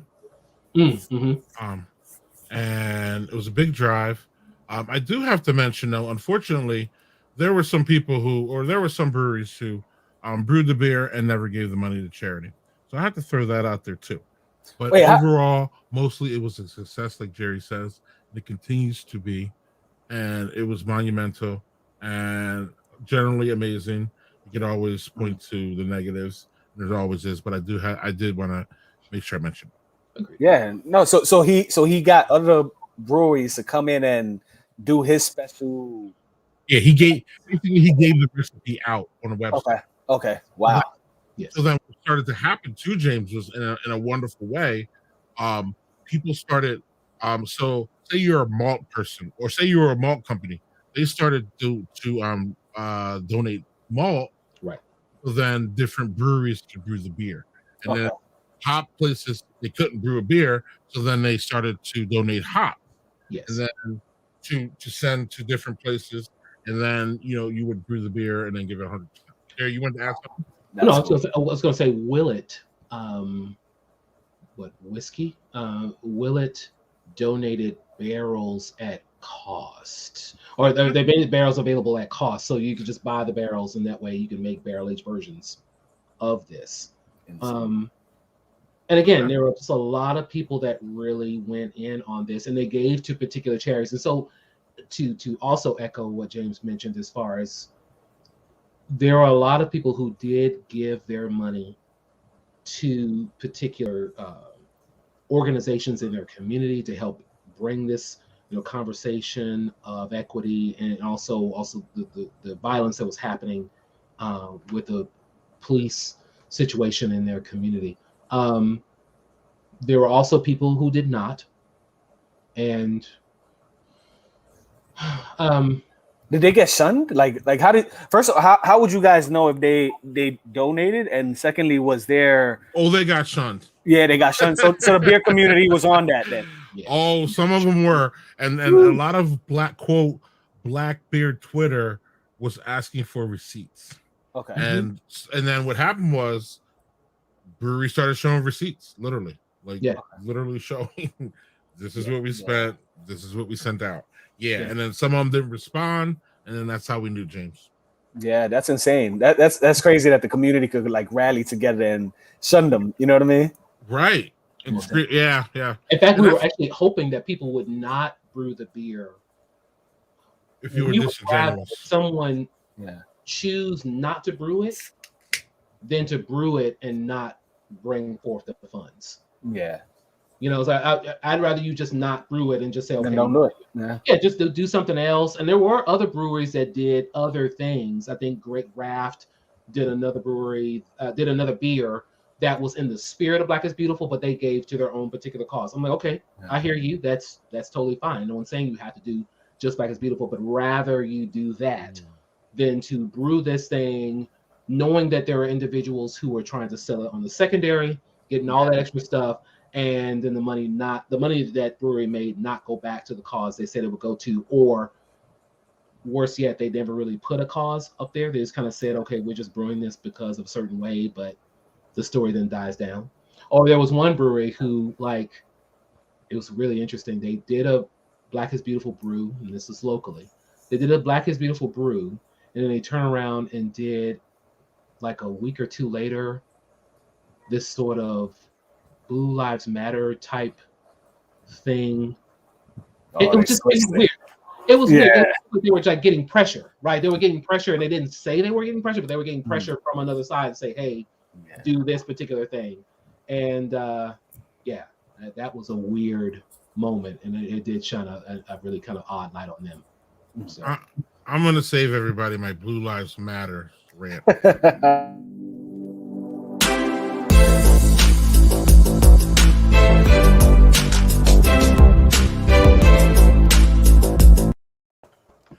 So I'll start since Jerry doesn't really watch TV. A show that I'm currently watching is Alone on History Channel. It's an isolation, doesn't get you to Grizzlies well. It's a show where they drop 10 people off in different locations in the wilderness, only with like a camera. It's a reality show. Only with a camera, and they just drop you with, I don't know. They give you like, I don't know. They give you a cell phone to call if you're in trouble or to tap out, and they let you have like 10 things that you get it from a list, and they just drop your ass. And no shelter, no fire, no nothing, and these people just live alone until the last person taps. It's in its 8th season. They're in a place where it's the most grizzlies ever. They just have grizzlies just running around. These people are absolutely out of their mind, and it fascinates me all the hell. You can find anywhere you can find History Channel on the old you know how they have like, you can go through all the seasons now. I don't think it's a Netflix thing. I'm not sure where you could find it, but I find I don't know, my whole family likes it. It's intriguing, it's engaging. There's people online saying whether it's true or not. At this point, I really don't care. I just want to be entertained for an hour. I really don't actually. Yeah. Like, that all that shit went out with whether it's scripted or not with the WWE for me, to be honest with you. Like at some point it was like, I don't give a fuck. I'm just there to be entertained. Yeah. Like entertainment. And I say that generally too with sports. I understand sports has a different thing, But to me, sports is just a fucking 3-hour entertainment show. Like it's no different than Friends if I watch it for 3 hours. Like I'm just being entertained by people running around throwing a ball as opposed to people acting. And so with Alone, it's just people acting a fool and not acting a fool, but like to me, you're acting a fool if you just get dropped in the middle of nowhere, no food, nothing. And again, the skills that these people have are fucking amazing. How they can make shelters and fish and eat. I wouldn't survive, man. So I would not survive a day, and I'm done. No, not even a day. Where's my James, blanket? I'm with you. The boat, because the boat comes and drops your ass off. Like the boat comes drop me off. I'm serious. It would be seriously hours before I would call. Like I just same thing. Same thing. So, James, do you have one? So I have two. Watching? I have two that I've been watching lately. The Shy, of course, which is based out of Chicago, and then Manifest. Hold on. What's that called again? The Shy. How do you spell that? CHI. Okay, and tell us about it. What is it? A drama, reality show? Yeah, it's like a drama show. Based out of Chicago, following different families. Drug dealing families in poverty, and just like the inner working of inner Chicago. The upbringing. Okay. I get it now. The Chai, CHI. Yeah, so it's not The Wire. It's not as graphic as The Wire, but it's very well written, and it shows a lot of different perspectives, and it's a really dope show. And then I like Manifest. I've been a big fan of Manifest as well. So that one's about a plane that disappeared. They came back. I think it was like 8 years later. And everybody's trying to figure out what the hell happened to these people, and they get callings and all of that. I'm a problem solver, so I like to see shows like that make me think, where it's like, what could possibly happen next, and it keeps me busy. That's a drama like fiction, but we did lose a plane a couple years ago that we didn't even know. 2 or 3 planes. Yeah, we didn't know where the hell they still are. Yeah. So this one came back. This one came back like 8 years later. They landed, and everybody's treating them crazy, but they also have callings and all that, and it's pretty cool. I know it's not real, but I'm still waiting for one of those fucking planes to come back right here. I just don't want to be on one of those planes. No, I'm good. Woo, that's a heavy one there. RGV Dad said Beverly Hills Cops, man. I love that movie, man. Beverly Hills Cops. I love that, man. Right? Okay. Okay, I can get into that one. Right, yeah, right. Man. Jerry, I made fun of you, but do you have one?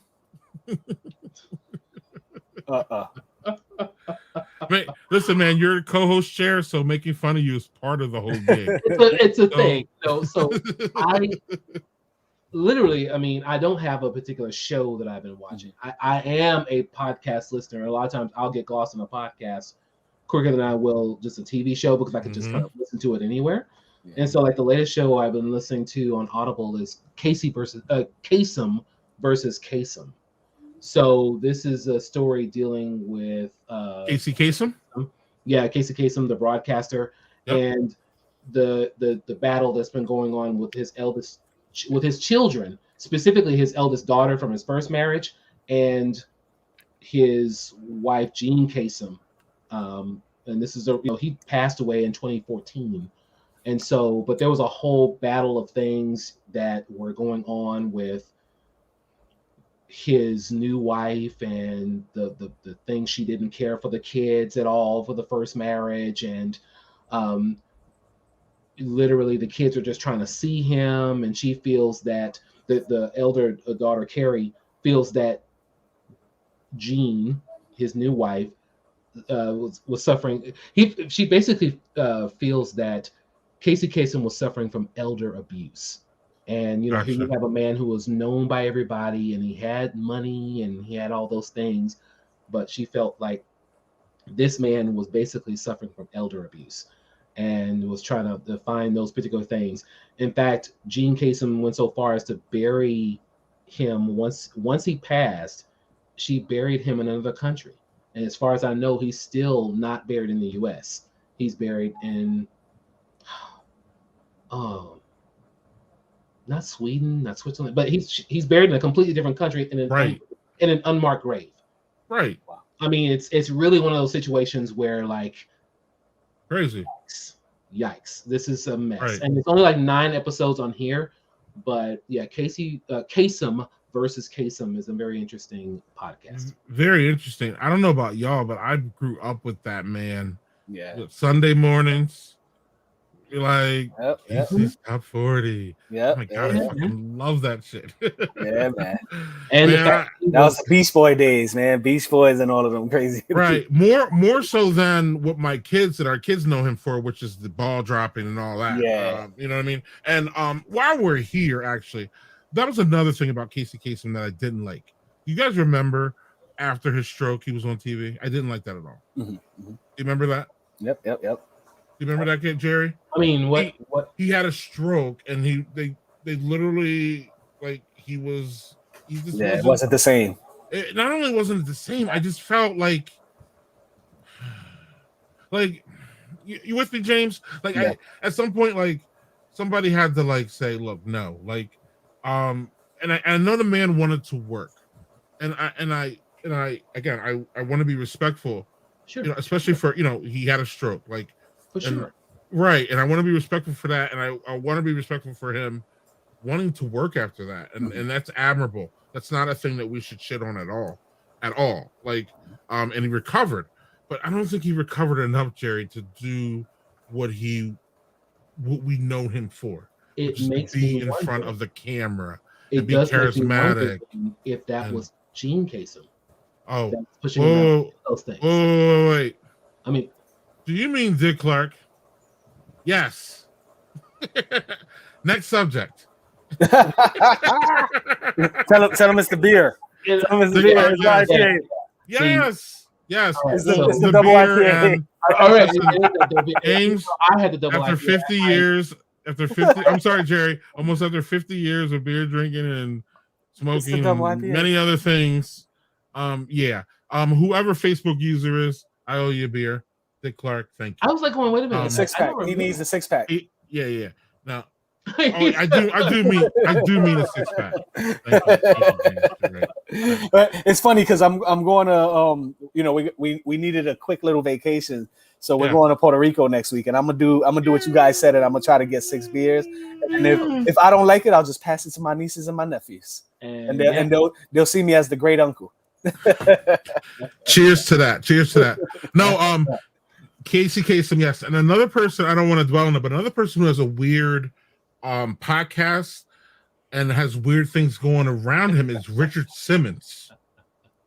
You guys ever see that? I'm not sure. He disappeared, and there's a podcast. Jerry, I think this is on your line, man.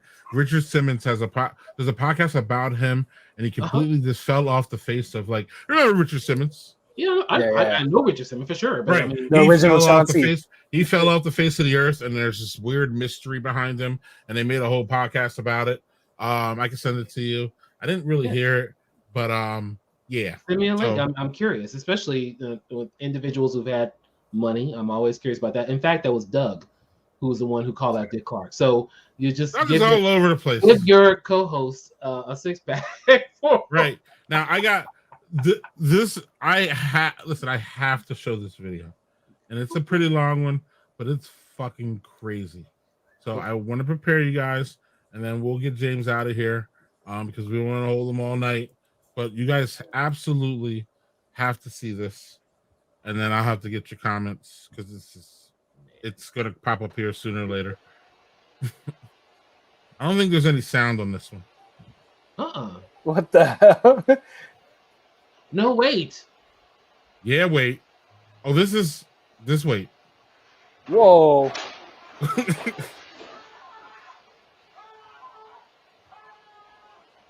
You can hear a little.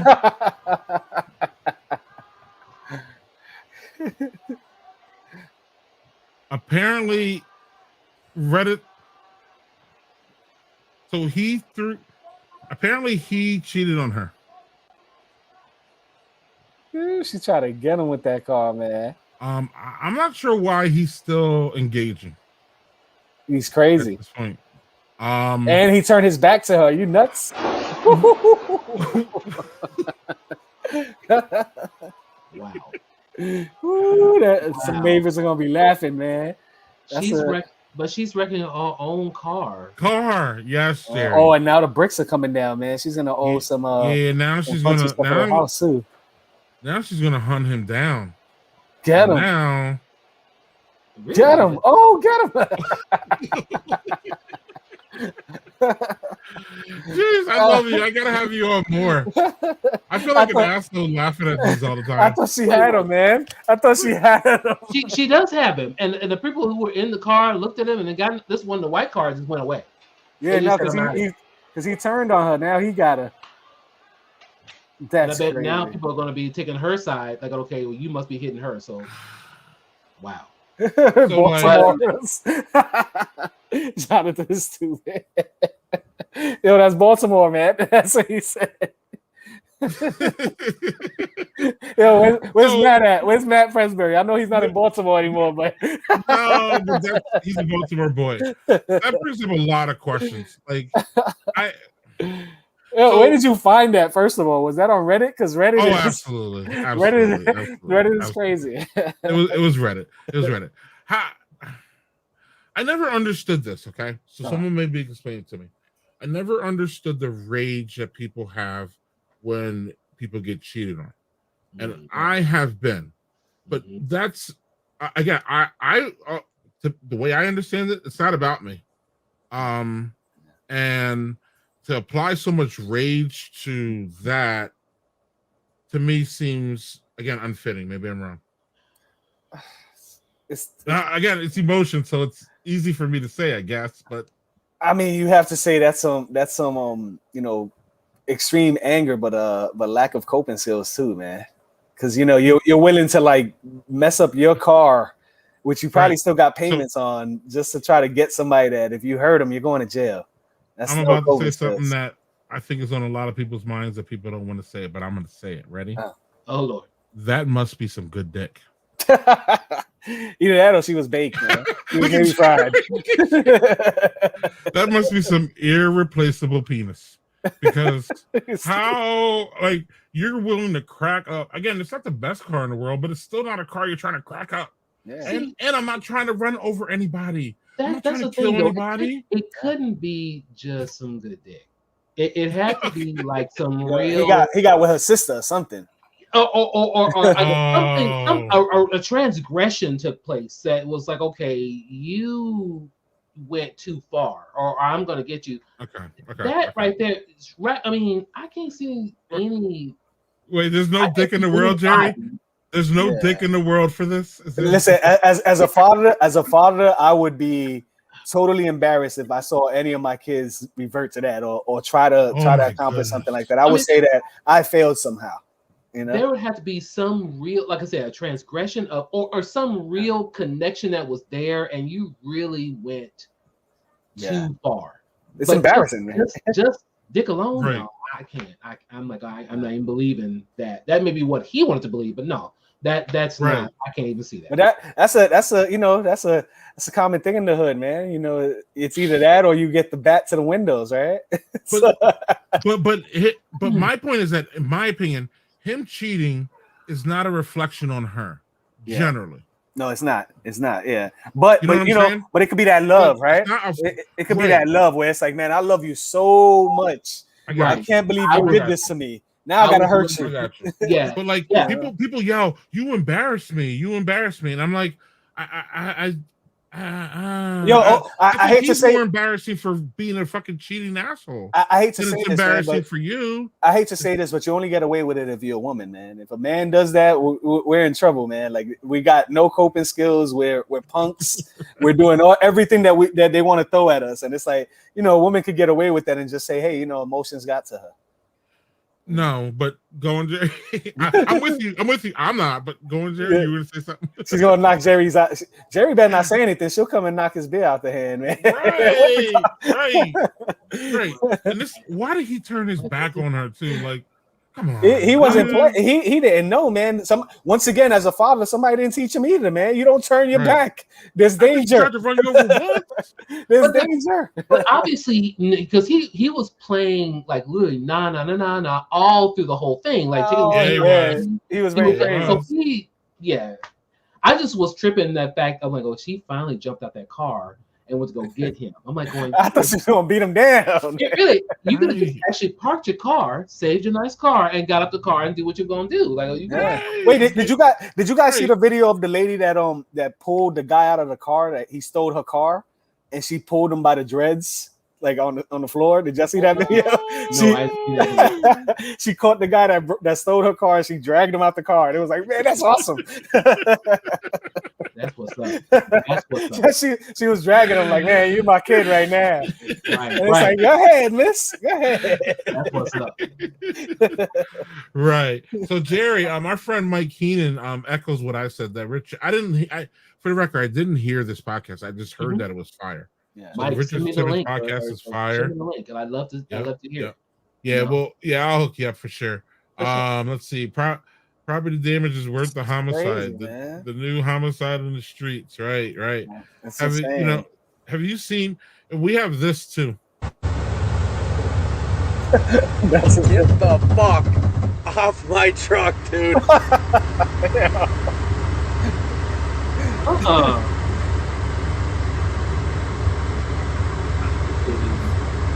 the fuck is going on out there? What is he saying? What do you do? This is some weird basketball stuff. You stole my IPA. What do you do? He's on your car. You can't drive. You put that pedal to the gas and just like see a guy just fly off the car. Aren't you going to go to jail for that? Man, sometimes you gotta take one, right? I don't want to go to jail either, but sometimes certain things happen that you're like, man, I can't control this. I think I would have pressed the gas on that guy, depending on what that situation was. And he may have been related to that preacher. He related to the preacher. May have been the elder. You better go and be the elder. Yes, Daniel. Yes. Nowadays, I don't even know how anybody could even get on your car without you thinking about running them over. Like, I would be so scared that that guy probably would have got run over, man. Thank you. I mean, James, I'm saying that you look at that video. I'm like, going, how did that dude even get on the car? Like, stop. There is a man on my car, literally talking. I'm like, no, there isn't going to be something there. He's flying. Like, back up, then go. Yeah, he's flying.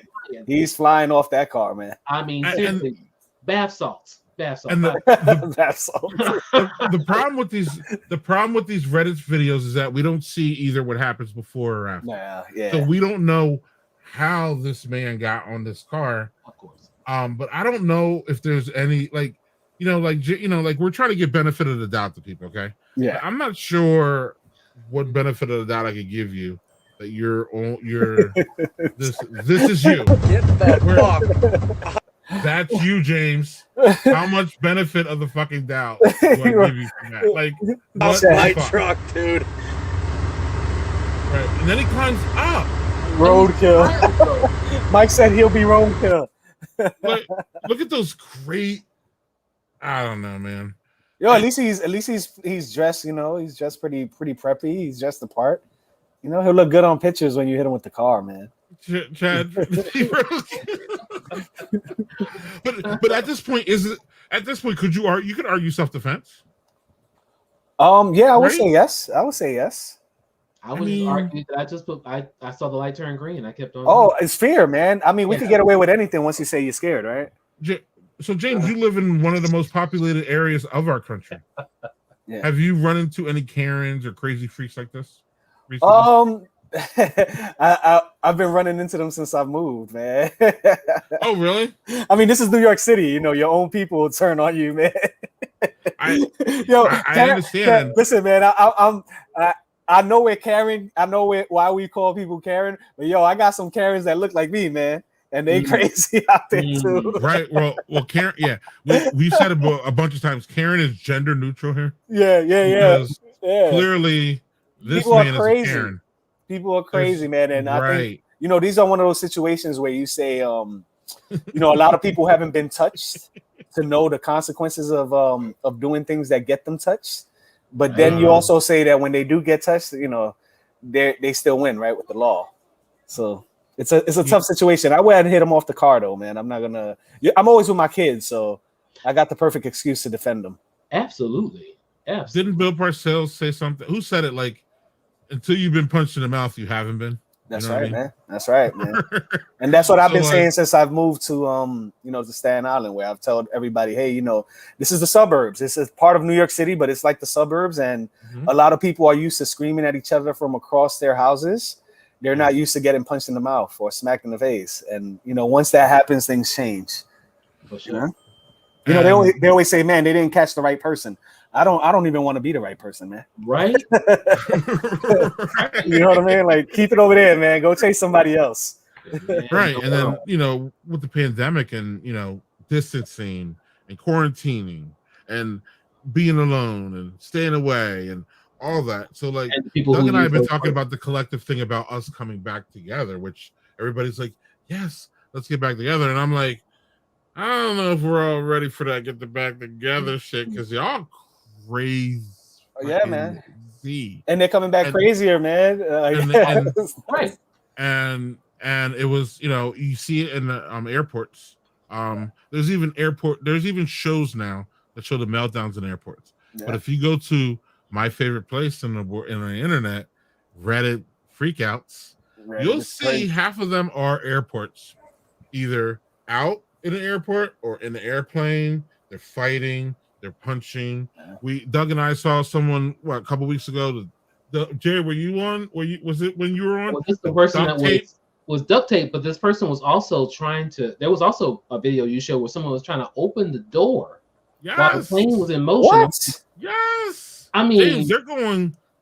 Yeah, they're losing it. Look, they're losing it. Crazy. That's insane, man. Insane. Right. Right. The plane. That's crazy, man. And did people stop them? Like what happened? Did normal people stop them? Normal passengers though, or did they wait? Did they wait till the marshal came or something? I'm pretty sure they duct taped the lady to the seat. What? That was that one.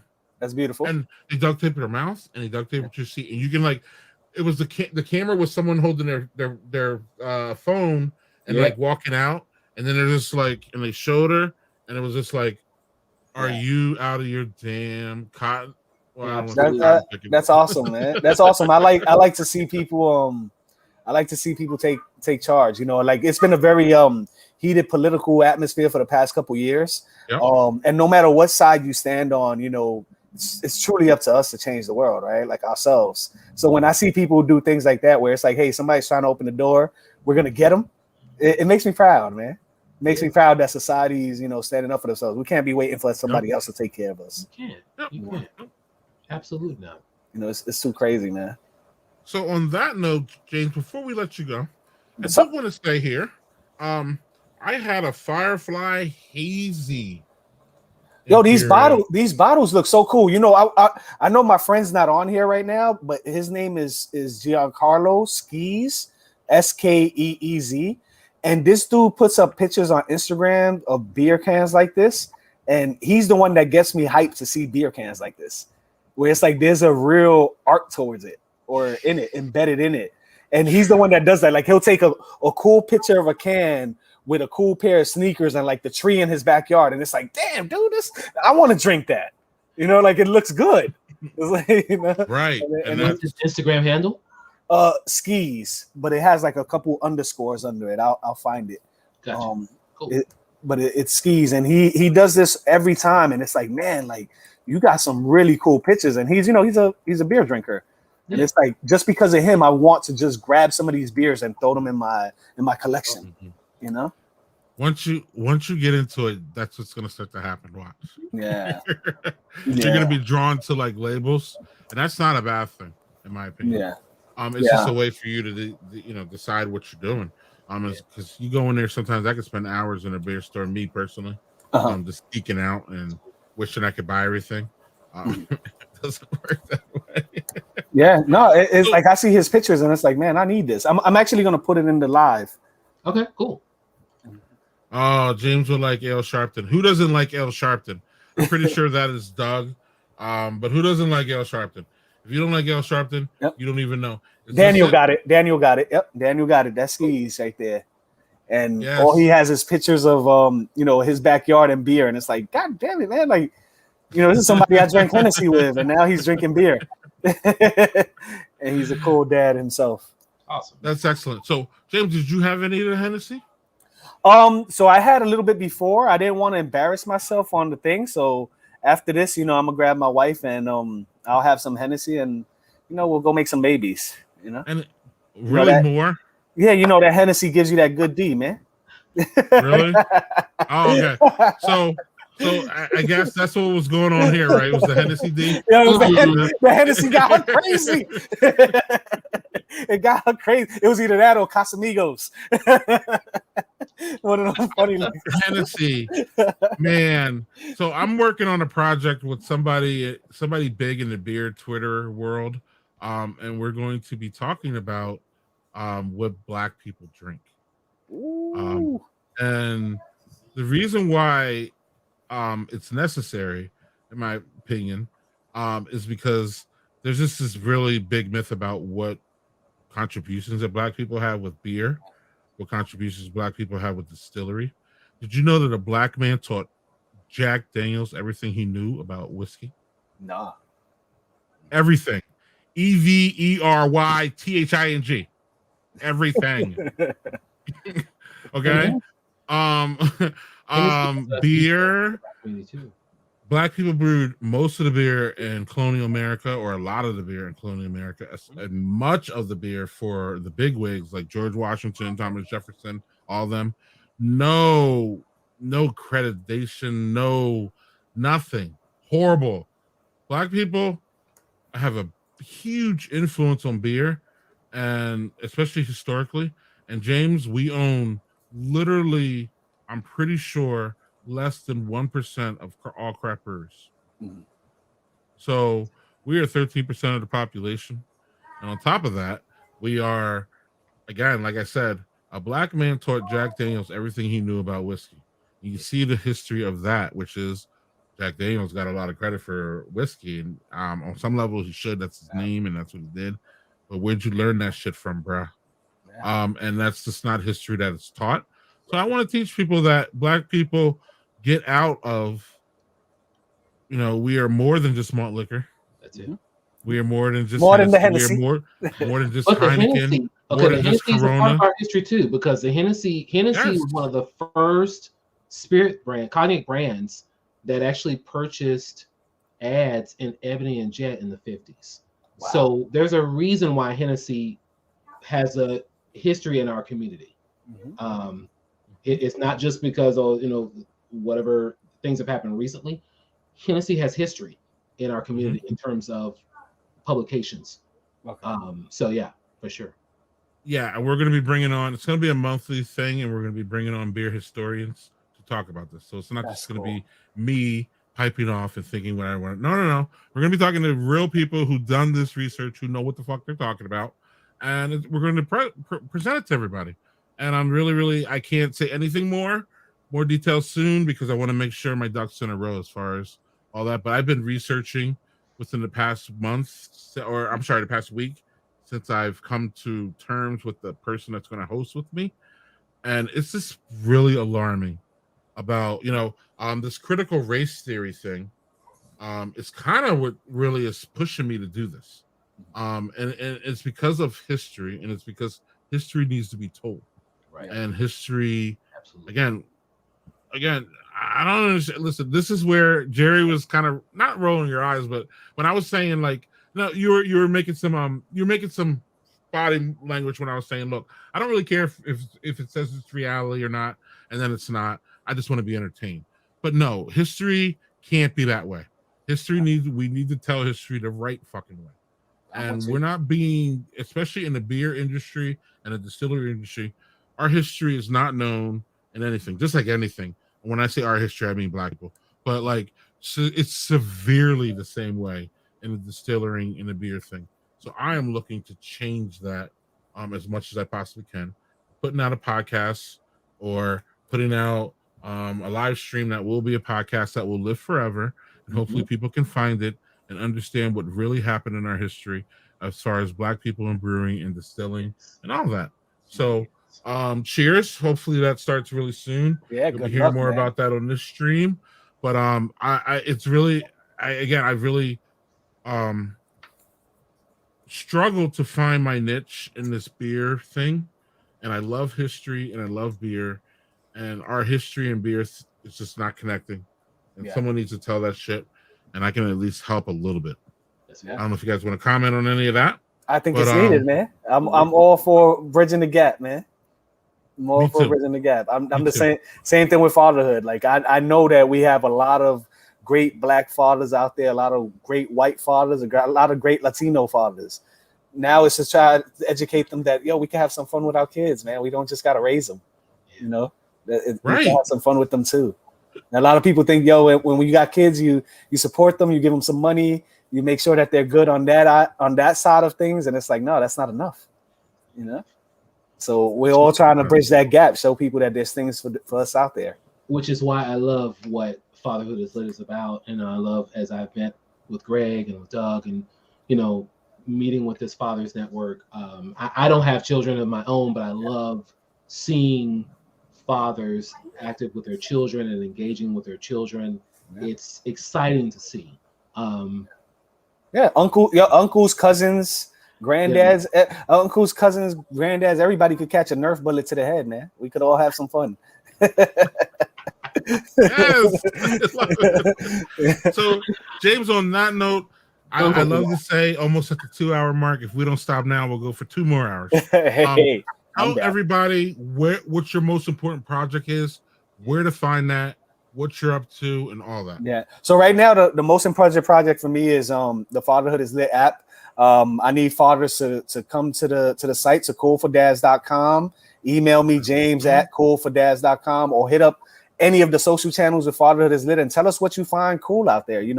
There's local events that happen with dads every day. They might just go to the beach and they know a nice little corner where it's perfect for a dad to go with his child to just hang out. I need that information. I want to become the Yelp for dads. I want to be able to go somewhere like Australia and open up my app and say, hey, what is there cool for dads to do out here? What is there for me? You know what I mean? We could get that. We're good to go. So Fatherhood is Lit everywhere. I love it. Yeah. So help out. Oh, we lost Greg. You see, it was the beer. Oh, no, he's here. Okay. Well, no, but I don't think he can hear us. Okay. Well, wait. What happened? I don't know. Greg is controlling the show. That's the okay. Well, he's gone. Greg kicked us out. Well.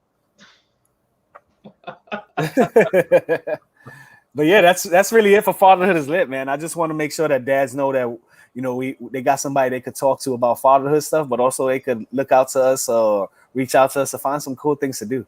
Nothing's off limit, man. If you like painting with your daughter, let us know. Like tussling with your friends, go ahead. I love it. I love all of that. And so everything is found under Fatherhood is Lit. Yeah, I try to keep very consistent. Okay. Awesome. The website is Cool for Dads, but if you type in fatherhoodislit.com, you'll get redirected. Everything is pretty branded. Awesome. Yeah. Cheers, James. We didn't even get to talk to you about the stuff I wanted to talk to you about. Hey, I'll come back, and next time I'll come, I'll bring 6 beers with me. You can laugh at me while I try these beers. I'm gonna hold you to that. I'm down, man. I'm always down. Man. You know what it is, Greg, man. I told you, impact over everything. Once again, excuse my language, but I fuck with the people that keep it real and take care of the dads, man. That's all I care about. If you're not taking care of the dads or taking care of people in general, I have nothing to talk about. I don't do this for the clout. I do it for my heart. This is why I love you. And it's so hard for me to hit that remove button from the screen. You know what I'm gonna go do? Go enjoy my wife for a while. Yes. All right. I hope she's not listening. Then she's gonna be like, "I heard you talking shit. Like, what's up?" Oh wow. Okay. That's funny, man. Because that's funny because no bullshit. I got a message during the show that my lady was watching the show. She's like, "Oh man, you got three dark guys, you got 3 black guys on the show?" And I was like, "Whoa, wait, you're watching?" Funny. And I could literally show you the text. It said first time, and we laughed, and that's probably the truth. No bullshit. Man. I've been doing this for Doug for 2+ years. So maybe James, maybe I'm in good too, James, tonight. Oh snap! Yo, don't say it too loud, man. She's gonna hold you to it. You got to don't throw on your New Balances.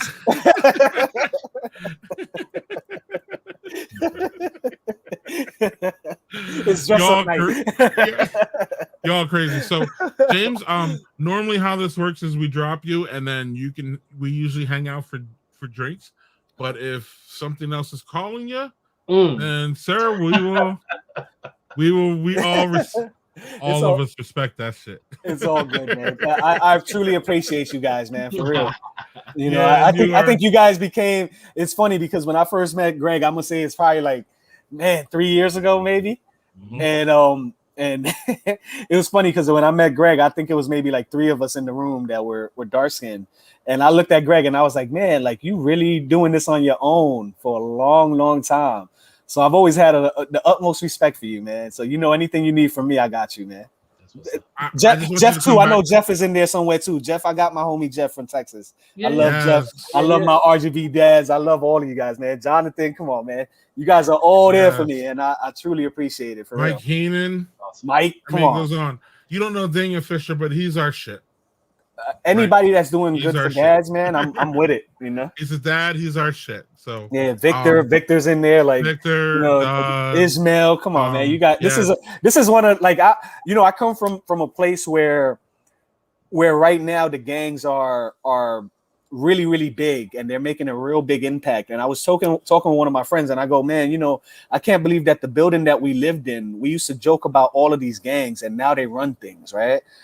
And I joined the biggest gang out there, which is the Fatherhood Gang. And I get to see you guys all the time. Like I get to see Greg online. I get to see Matt online, RGV dads, the city dads. This is what a gang is supposed to be, man. Like you guys not only support each other, but you're there for each other. And that's that feels good, man. Coming where I come from, we do things for street cred, and we over here on the fatherhood side, we do it for the stripes in the house, man. And you guys keep me honest. So thank you. Awesome, man. I love to say it. A lot of other smart people said it before me. Which is the hood that I want to be in is fatherhood. So, that's it. That's the only place I'm in, man. That's right. And ride or die. James and I will have to meet up for beers. James, please friend Daniel Fisher. Daniel Fisher, please friend James. If y'all two got together, it would be amazing for me that my network put y'all together. So all right, this is on Facebook. I got you right now. Look each other up. Y'all motherfuckers will connect. Let's do it. Both fucking great people. So cheers to that, man. I sent you a note in a private chat, James. Check it out. Okay. We will have you back soon. I love you, bro. Thank you, man. Thank you. Good to meet you. It's been fantastic. Cheers. So, Jerry, you're finding out how it is to co-host and have a great guest and not want to have him leave. Yeah, I mean, this was a wonderful conversation. And again, I love this community of dads. I love being a part of it, Gunko representing, but man, I love it. And I love, just connecting with everyone. And it's funny because you said in jest, well, Jerry had a dad, so he understands. And I said, yeah, I truly do. And I truly, had a father that was, was really there for me all through, until his last day. It was 2011, and so I am excited and honored to be a part of this community of dads. It's cool, so. Well, thank you, and I want to thank you again for being available in the bullpen, if you like that analogy. So, with that being said, I'm going to talk about my beers, and we're going to get out of here because I want to talk to James a little bit more before he has to roll. So, we got a Core, a Mexican lager with lime. Fantastic way to start. I'd say if you guys like lagers, hit up these Mexican lagers. They're everywhere. Yeah. They're starting to be everywhere. They're fantastic. I had the Saison, Heights Saison from Venture Brewing, the only Black-owned brewery in Wisconsin. Sweet. Love those guys. They do fucking beer and coffee. Fantastic. The Saison was solid. I'm glad I got 3 more because I was just drinking and you guys were just talking. I didn't really even get any tasting notes. And then this Firefly Hazy IPA, I'm still drinking it. Oh, fantastic! Big on the oranges and the citrus. And not too bitter, so Doug wouldn't bitch. What did you have, Jerry? Again, the lemon meringue pie. Very good. I enjoyed the pastry goza. I thought it was a solid drink. I really enjoyed that. And then the farm hash. So this drink with Celestial Grill Works and with Jester King, a solid double IPA that was well balanced. I mean, just really giving you hitting all the buttons. It really worked well. So both of them were delicious. I've had both of them before, but I think farm hash tonight won the thing. So yeah, those were 2 drinks I had. I was going to get into a third, but we had good conversation going on with sneakers and all kinds of stuff, and then this crazy guy Kenneth Copeland and all that stuff That motherfucker. Right, Jerry, thank you. Any last plugs you want to throw out there? Anything else you want to clean up? Hey man, awesome to have this show with you, Doug. Love you, or wherever you enjoy. I hope you're enjoying the break there, and I know you'll be back in the fix. Well, and thanks for stepping up to the plate, bro. Hey man, happy to do so. Happy to do so. And if you have some time, or you're looking for some extra podcasts, definitely check out Modern Brews and Beats. Yes, everywhere you can find podcasts, right? Yep, indeed. Awesome.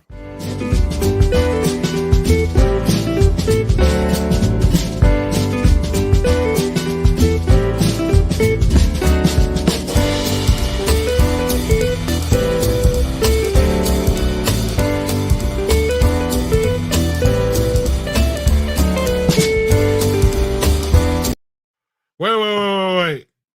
Sorry. So we have a special Brothers and Booze show on Wednesday at 7 p.m. Eastern. Doug booked this guy, Chuck Wendig. He's a big writer. Apparently, I'm not in that world, but he has done a lot of amazing things. Doug wanted me to plug that. That is Wednesday. And then after that, we have Jeff Allworth, who is a huge craft beer guy from the Northwest Oregon. So next week we have fantastic guests. I just remembered that. So there you go. Thank you. See you next week. Wednesday, 7 p.m. Eastern.